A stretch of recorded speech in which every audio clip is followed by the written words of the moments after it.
Всем привет! Меня зовут Александр. Мне нравится ходить по лесам, разведывать какие-то дальние недоступные места, собирать грибы, летать на дронах и снимать видео. Я решил совместить свои хобби в одно и создать YouTube канал. Уверен, многим людям будет интересно посмотреть.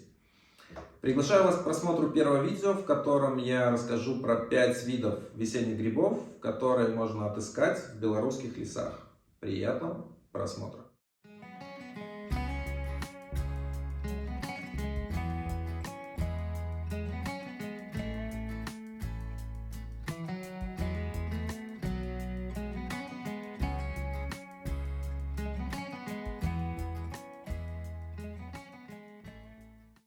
Как вы понимаете, что на улице весна?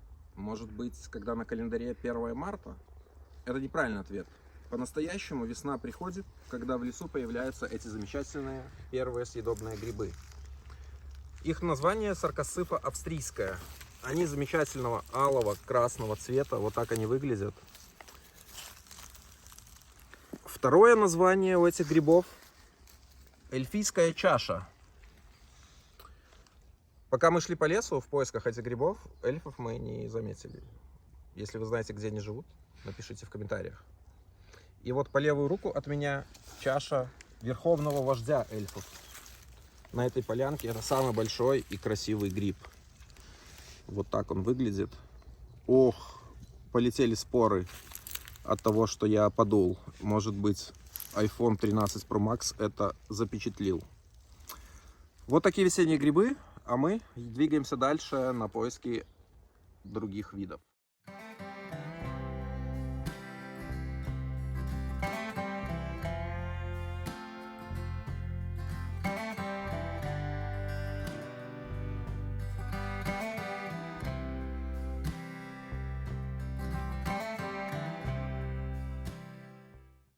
Второй вид весенних грибов — строчки гигантские. Вот перед вами замечательный экземпляр. Наиболее часто они попадаются в лесах, где присутствуют вот такие старые упавшие стволы деревьев, которые уже много лет лежат, покрыты мхом. И, как по учебнику, в 20 сантиметрах от этих стволов наиболее часто попадаются замечательные строчки гигантские. Наиболее всего они предпочитают стволы упавших берез или осин. Вот. Также здесь вот присутствует отличный экземпляр. Светлая шляпка и вполне себе внушительный размер. Отличный гриб. Вот так они выглядят. Отправляются они в корзинку, а мы вам показываем вот еще одних, которые выросли в 20 сантиметрах, как по учебнику, повторюсь еще раз, от ствола. Тоже мы их забираем. И двигаемся в нашу следующую локацию за строчками обыкновенными.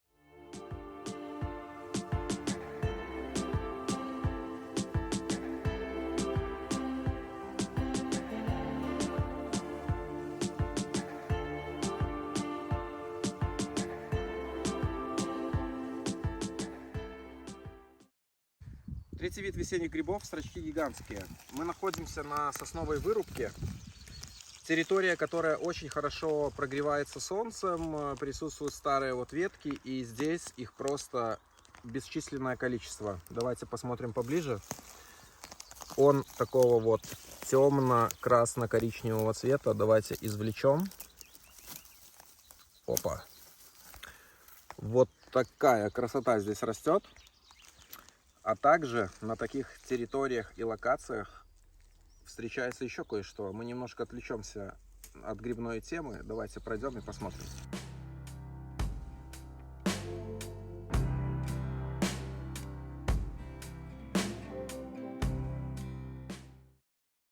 С такой радостью чисто я вновь брожу в бору сыром. Цветочек синий и пушистый. И что-то случилось было с его ногой. Так наши предки писали про самое красивое растение весеннего леса. Вашему вниманию — сон-трава. Невероятной красоты растение, которое очень редкое, оно занесено в Красную книгу, лечит от многих болезней. Еще интересный факт, то что цветы не боятся ни холода, ни жары. Если на улице даже 0 градусов, внутри цветка плюс 8. Это происходит из-за того, что форма кувшинки самого цветка напоминает собой вогнутое зеркало, которое собирает тепло.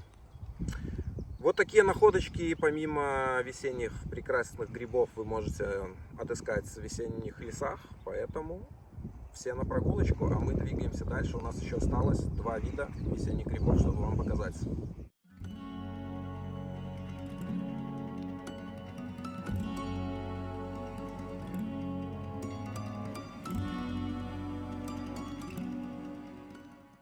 Вот мы подобрались к двойке самых ценных грибов, которых можно найти в весенних лесах Беларуси. И на 4-м месте у нас идет сморчковая шапочка богемская.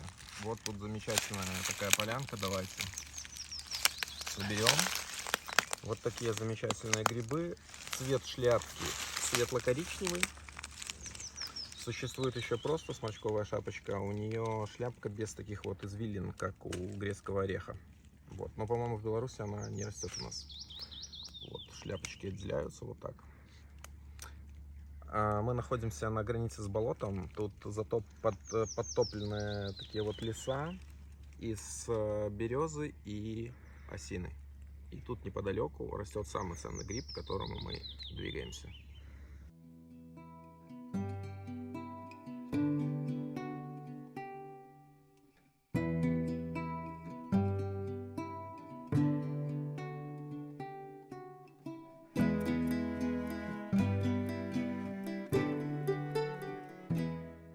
Вот мы и добрались до последнего 5-го вида. Это самый ценный гриб, который можно найти в наших белорусских весенних лесах. Перед вами сморчок конический. 23 апреля отмечается Всемирный день сморчка конического во всем мире. В США устраивают ярмарки, где люди встречаются, отдыхают, готовят эти грибы.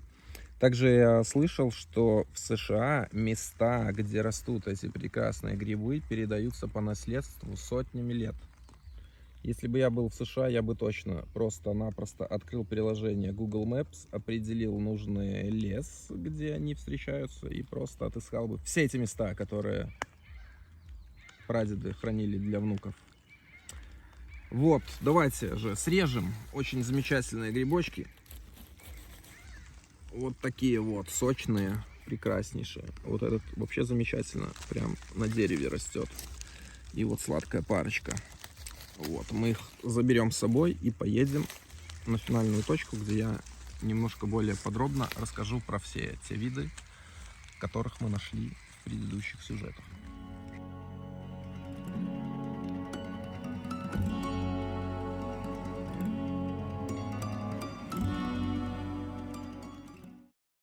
Вот мы собрали 5 видов весенних грибов, которых можно найти в Беларуси, и теперь немножко подробнее я о них расскажу. Первый весенний гриб – саркосыпа алая или австрийская. Самый первый съедобный гриб. Если его немножко отварить и обжарить с луком, то у вас получится своего рода такой грибной кальмар. И в салаты или просто так съесть вполне себе ничего. И далее я расскажу про 4 следующих гриба, о которых наибольше идут споры в плане путаницы в названиях. В начале 20 века, если я не ошибаюсь, биологи поменяли почему-то название, и то, что называлось строчками, стало вдруг сморчками, и наоборот. И я расскажу, как теперь правильно называются эти грибы. Начнем с первого вида, строчок обыкновенный. Обратите внимание на его цвет, шляпку. Вот я специально положил здесь несколько плодовых тел. Но общая вот такая цветовая гамма, общая, это темно-красно-коричневый цвет. Этот гриб является ядовитым, он содержит в себе яды гераметрины, которые по своей структуре идентичны гидрозинам, а гидрозин это элемент ракетного топлива. Эти грибы опасны для вашего здоровья. Вот, следующий вид, строчок гигантский, это абсолютно безопасный гриб. В нем не обнаружены даже следы гидрозинов, как сказано в последнем исследовании, которое закончилось на данное число где-то 1,5 месяца назад. И цвет шляпки у них такой вот светло-коричневый. То есть, если вот рядом положить 2 вида, хоть они внешне похожи, оба такие на мозги похожи, эти в среднем намного более светлые. Также существует еще одно отличие, по которому вы сможете сделать правильный выбор, брать гриб или нет, это то, что у строчка обыкновенного присутствует ярко выраженная ножка. Вот здесь она есть. И она всегда красновато-желтоватого, коричневатого оттенка. У строчка гигантского же она всегда ярко-белого цвета. Вот если рядом показать, то это прям очень хорошо наглядно видно.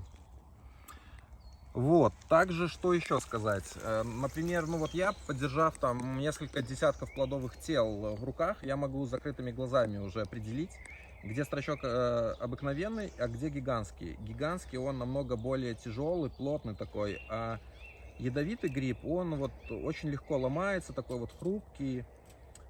Вот, и если разрезать пополам, давайте вот мы разрежем вот этот грибочек и какой-нибудь из строчка обыкновенного, то полости в ядовитом грибе, они всегда больше. Ну вот тут, к сожалению, не очень, наверное, это видно, ввиду того, что разные размеры плодовых тел были. Вот. Но обычно в ядовитых грибах, они, вот эти полости, дырки, они намного больше. А этот гриб, он такой, более плотный внутри. Вот. Ну тут не совсем удачный пример, но в целом, если вы разрежете по штучек 5 грибов, то вы поймете, о чем же я говорил. Вот. Еще интересный факт про строчок гигантский, который можно есть, это то, что когда он растет, он проходит через древесину или через вот землю, и поэтому перед тем, как его кушать, нужно не жалея обрезать корни до тех пор, пока не останется вообще песка. Вот здесь я обрезал, и этот гриб мы с удовольствием заберем домой. Тоже такой вот нюанс. И также нужно будет разрезать эти грибы, потому что в этих извилинах очень часто прячутся различные насекомые. Поэтому, если вы хотите более-менее вегетарианское блюдо, хотя грибы, они ближе к животным, чем к овощам, то от улиточек лучше избавиться. И теперь мы переходим к двум самым ценным грибам наших лесов. Сморчковая шапочка богемская. Она выглядит вот так. У нее такой светло-коричневая такая вот шляпка. Сморчковая шапочка из-за того, что шляпка отрывается, отделяется очень легким таким движением одним. Это хороший съедобный гриб. Во многих источниках я прочитал, что ножку много кто не употребляет. Когда вот гриб в молодом и среднем возрасте, внутри она такая вот ватная становится, ну, то есть она есть ватная, а в более взрослом возрасте она становится полая. Вот, ну и она накапливает всегда как бы жидкость. Ну вот этот гриб мы нашли в сухом таком, получается, лесу, и воды нету. Ну вот здесь как бы вот оно есть. И как бы ножки обычно не берут. Вот. И у нас король, можно сказать, весеннего леса. Гриб, который выращивают на фермах по всему миру. Он постоянно на королевском столе в Англии. Вашему вниманию. Сморчок конический. Вот так замечательно он выглядит. Всегда такой вот он темненького цвета. Шляпка соединена с ножкой. Невозможно ее отделить, как у сморчковой шапочки. И если мы разрежем данный грибочек, то у нас получится в руках две лодочки. Вот этот гриб полу внутри. Ну и видно, что ножка полностью соединена со шляпкой. Вот, цена в Европе данный гриб ценится на, он стоит на втором месте после черного трюфеля, и цена в интернете, когда вот я вбиваю, то есть там от $200 до 885 евро за килограмм сушеных, я вот нашел на каком-то английском сайте. Вот, но они, вот если их посушить, да, кстати, вот еще, если их посушить, у них усилится вкус. И потом, вот, чтобы приготовить, их нужно 15 минут размочить и вот жарить там с луком и добавлять там уже в разные блюда. Если же в свежем виде, тогда вот этот вкус он более такой нежный, вот для гурманов, так сказать.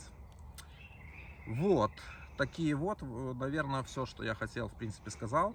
То есть главная информация, это то, что вот это сморчки, съедобное, самое ценное, а вот это строчки. И один из строчков, который более светлого цвета, строчок гигантский, он вполне себе ничего, съедобный гриб. Вот, еще у нас в Беларуси точно растет сморчок деликатесный, но, к сожалению, он мне не попался.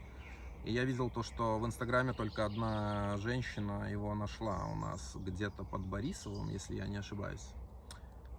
Нам еще предстоит найти данного представителя.